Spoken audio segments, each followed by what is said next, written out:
Psalm 39, the psalmist says, darkness is my friend. He says, God, you're not my friend. He's angry. But darkness is my friend, probably talking about sleep. Do you notice depressed people like to sleep?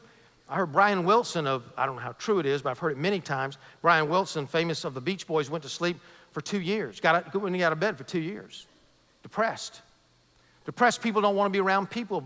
Depressed people lose their friends. Depressed people lose their life eventually. There's a sense of hopelessness there. And it's a trend that happens, a digression. Now let me share with you a story. I mean, you know, let's face it, folks. I mean, we've all gone down this road many, many times. It's been said that Charles Spurgeon, one of the greatest preachers of all time, had an Achilles heel. And his Achilles heel was depression. He battled it all of his life.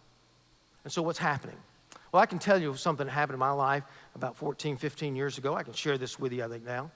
We were planning on building a building much like this one, even though it's not this building. A little bit different location, but almost about the same.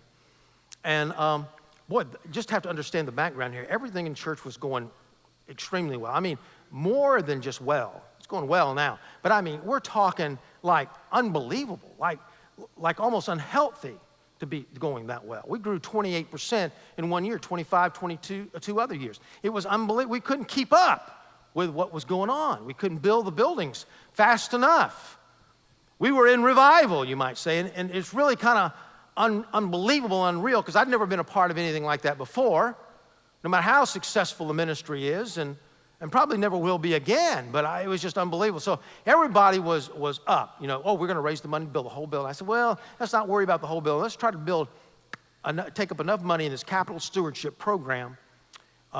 And the capital stewardship program is when members commit for 3 years over and above their tithe, something that will go directly toward building a building.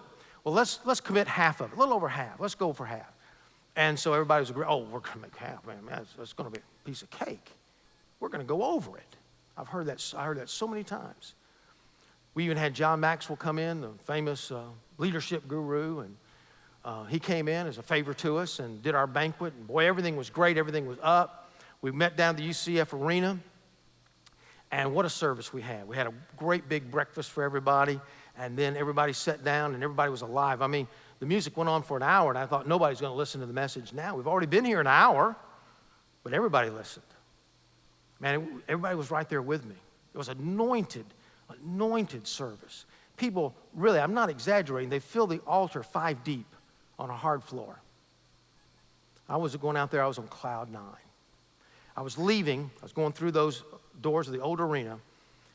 I was going through, and a lady stopped me, and I started talking to her because she'd helped out a lot that morning, thanking her for it. And she said, you know how many people we had today, right? And I said, no, but it looked like a great crowd. And she told me the number. And I thought, wow, that's less than what we normally have. And all of a sudden, boom, it just hit me. You didn't make it. You didn't make the half. If we didn't make it, the goal, we weren't going to build a building. Pretty radical. So I was just stunned. I was just like this Elijah here. I was just, boom, just knocked off my spiritual balance. And so there I was, alone in my bedroom. Hadn't even got the news yet. Had no idea what the number was. But I knew we didn't make it. I knew it. Sure as I'm standing here, I knew it. And I was petrified. And my fear turned into discouragement. I lacked the courage. I had to go that night. See, I had a deadline. I had to go that night to our church building over here, Legacy Hall, at a new song concert. And after the concert, I had to announce the final number. Not going to be celebrative. And I started to go down this anger road.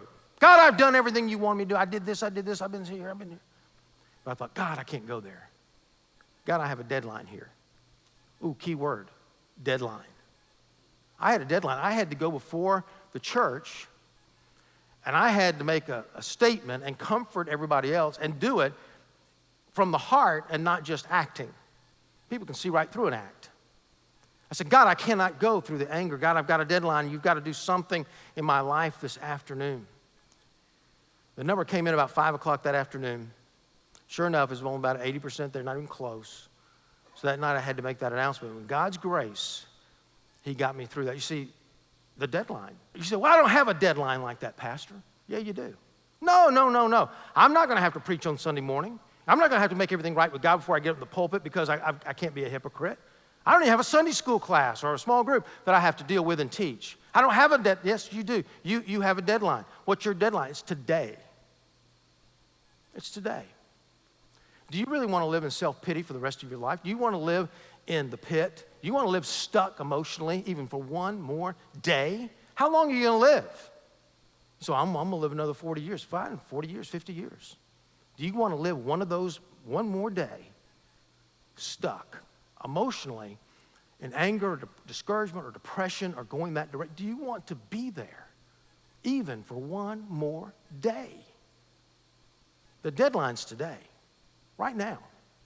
You have a deadline. You need to deal with being stuck emotionally today, right now, today, because life is facing you in the future.